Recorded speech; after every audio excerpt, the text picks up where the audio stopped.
Hi, welcome to Philipsburg Manor in Sleepy Hollow, New York. My name is Michael Lord, and I'm the Director of Content Development at Historic Hudson Valley. I'd like to talk to you about an event that we hold every spring at Philipsburg Manor. The event is known as the Pinkster Celebration, and Pinkster is actually an Americanized word for the Dutch holy day called Pfingsten.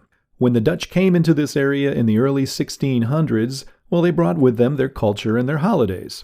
Pfingsten was their word for Pentecost, the Christian holy day that comes 50 days after Easter. After the English took control of the colonies in the 1660s, renaming it New York, Pinkster continued to be celebrated in areas where there remained a strong Dutch influence, and that was mainly in the Hudson River Valley.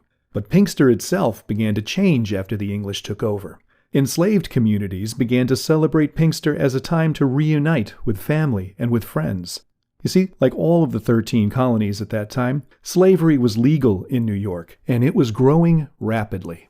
By the mid-1700s, Pinkster had become an African-American celebration of spring and rebirth.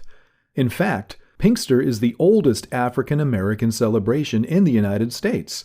The celebration lasted for days, and people would come from miles away.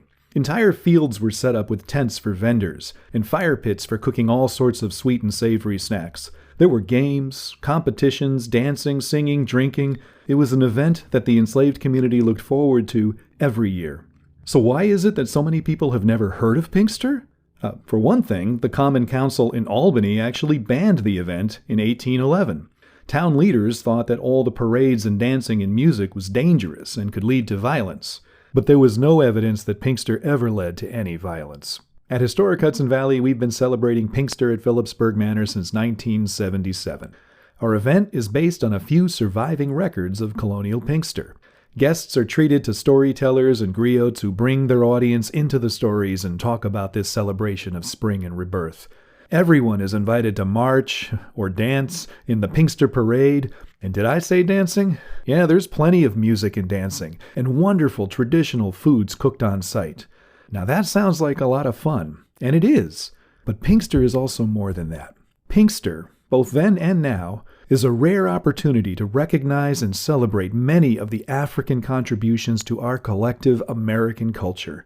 And historically speaking, Pinkster was much more than just a party or a festival, and more than a few days off from the tremendously harsh and dangerous labor done by enslaved individuals.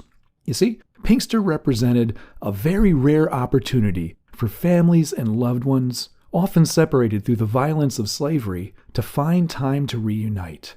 Remember, during the time of Pinkster, people were being bought and sold in colonial New York. There were slave markets on Wall Street in Manhattan and in Albany. Families were being split apart at auctions and estate sales. So a chance to spend 2 or 3 days gathered together for Pinkster with loved ones that haven't been seen in a year, it is hard to imagine how emotional and precious those moments would be.